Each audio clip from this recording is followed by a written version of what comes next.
Nickel, all competing currencies, enough to make the Bitcoin almost look passé. Virtual currency has exploded onto the public imagination this year particularly. Fans are hoping it's their passport to a quick fortune. These currencies bypass governments and central banks, regulation and oversight. It's the thing that makes them so attractive, but ultimately uncontrollable. They've been seen since their inception as a shadowy form of trade. But this week they got the seal of approval, or at least recognition, by none other than the Fed chairman. So has their time come? Here's Simon Jack. There is nothing quite as wonderful as money. There is nothing quite as beautiful as cash. Some people say it's folly, but I'd rather have the lolly. With money you can make a splash. What is money, really? Well, for most people, it means cash. Here on Ridley Road Market in London's East End, the only way is cash. It's something you can fold up, put in your pocket, stuff it in your mattress if you want. It's something you can believe in. But in some quarters, that belief in paper money is beginning to crumble.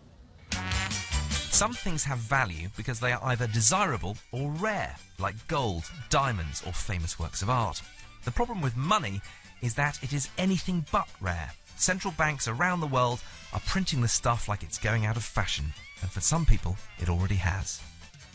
Using horribly complicated computer code, programmers have replicated some of the qualities we value in something like gold.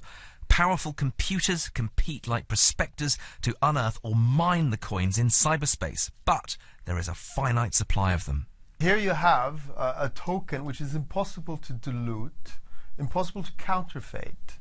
And just like people would consider buying gold during inflationary times, they are considering buying Bitcoin. And buying Bitcoin, I think many people are buying Bitcoin because they're afraid of inflation.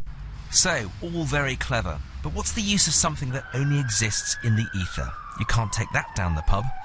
Well, actually, you can. Right, a drink, I think. To buy a drink, I'm going to need one of these or one of these. Here you go, sir.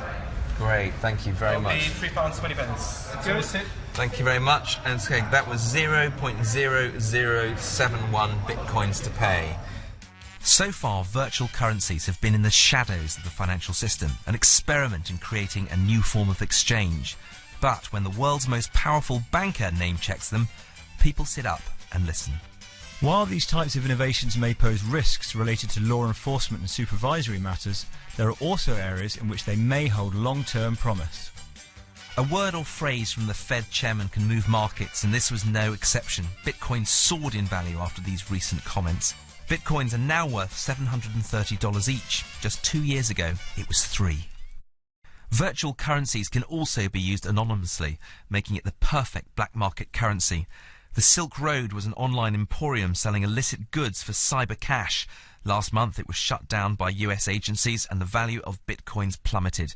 Bitcoin depends on an entire infrastructure, millions of computers linked together, and it depends on businesses like Bitcoin exchanges, which allow you to switch from Bitcoin to other currencies. It depends on the internet, effectively. And so this idea that it's a sort of post-government currency, a currency able of getting around government, is kind of silly, because government can pull the rug on Bitcoin very easily. In Canada, there are even Bitcoin ATMs. So should we all rush out and buy them? Well, its extreme volatility is one reason that even its biggest advocates say buyers should beware.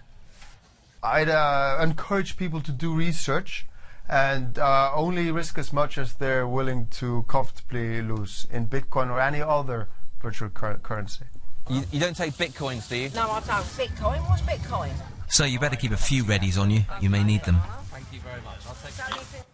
That was Simon Jack, and joining us now, the former broker Max Keiser, now broadcaster, and Jeremy Cook, chief economist at World First Foreign Exchange. Gentlemen, welcome to you both. I wonder if, Max, you think this is the tipping point, that you get the Fed chairman name-checking it. Does it feel mainstream to you now? Well, first of all, I can tell you that Jeremy is sweating bullets because the Bitcoin does everything his firm does, but faster and cheaper. It's already rivaling Western Union, the #1 money transfer in the world, eclipsing them in volume per day. So firms like Jeremy's now are in the crosshairs. He looks pretty calm to me. He's in denial. He's in denial, Emily. He's in denial. The shock if it hasn't hit him yet. We've heard from Ben Bernanke talking about how he's acknowledged the Bitcoin, but the caveat that he put on the top of that was about law enforcement. It was about the safety of Bitcoins, the ability to be able to.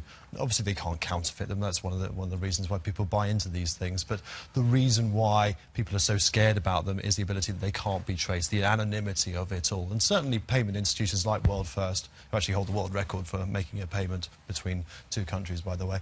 But do you believe... But not for speed and cost. It's much faster. There's $150 million was transferred today using Bitcoin for a fraction of a cost that no firm, including Jeremy's, would ever approach. So this is a real genuine threat to that industry, number one. Number two, you talked about the counterfeiting. You can't counterfeit Bitcoin. That's a real problem with the British pound or the American dollar, is that they're being printed willy-nilly to solve lots of problems that politicians can't seem to solve, so they simply print money. Okay. People are panicked by what's happening in the banking and the central banks, and they're moving into something that they perceive as having a store of value. Full risks of them. Well, they're always talked up. The Bitcoin is always talked up by people who own it because they're speculating, right? Everyone talks their own book. The people use it every single day to transfer money all over the world.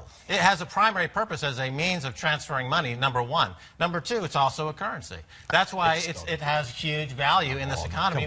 I mean, what is interesting is the fact that people have chosen something that they think bypasses governments and bypasses regulation. That says something about the climate we live in. It's a socio-economic movement which we're going through at the moment, and every time you have a socio-economic movement, you have to have a money behind it, a currency behind that, be that gold. And at the moment, this seems to be Bitcoin. I'm happy with that. What do you mean it's a socio-economic movement? What does that mean? It's a libertarian movement. It's a by the people, for the people, get away from big government, get away from big industry, get away from the people polluting the seas and the internet and the global financial crisis. They want to be set apart from the Forex scandals, the scandals in HSBC, laundering money. They talk about Silk Road and the Drugs Association. What about HSBC? Billions of dollars of money laundering right there. Yeah. The current scandal with Co-op.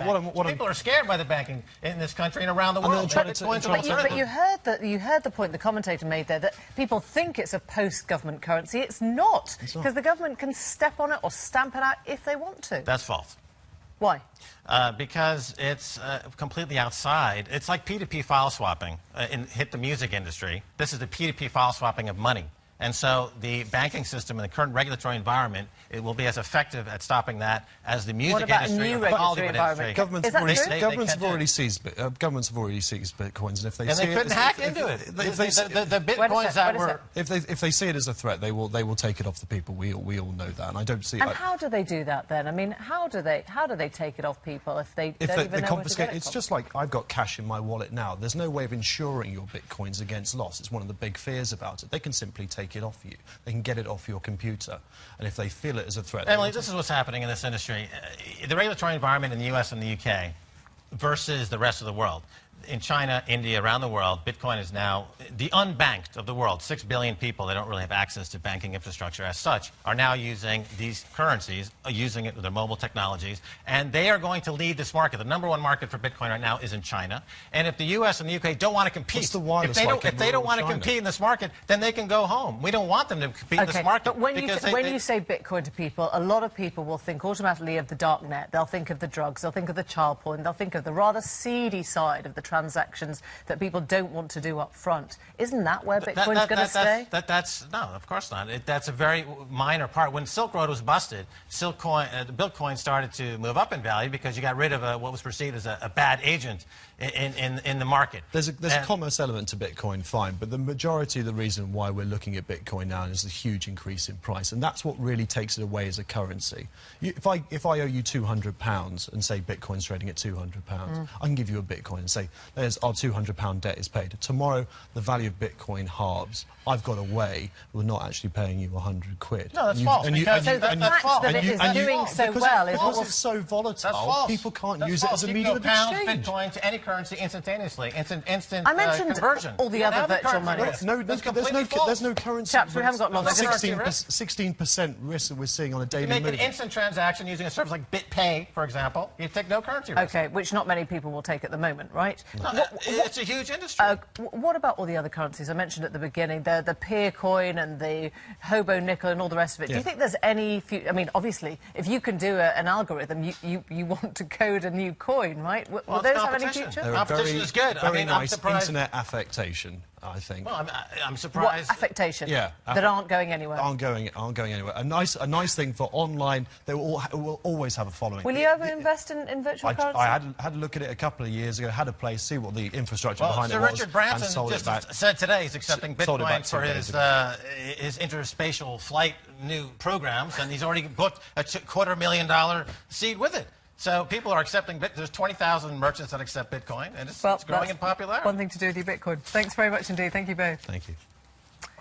Probably the most influential man you've never heard of, Sir Johnny Ive, is the Chingford-born design genius.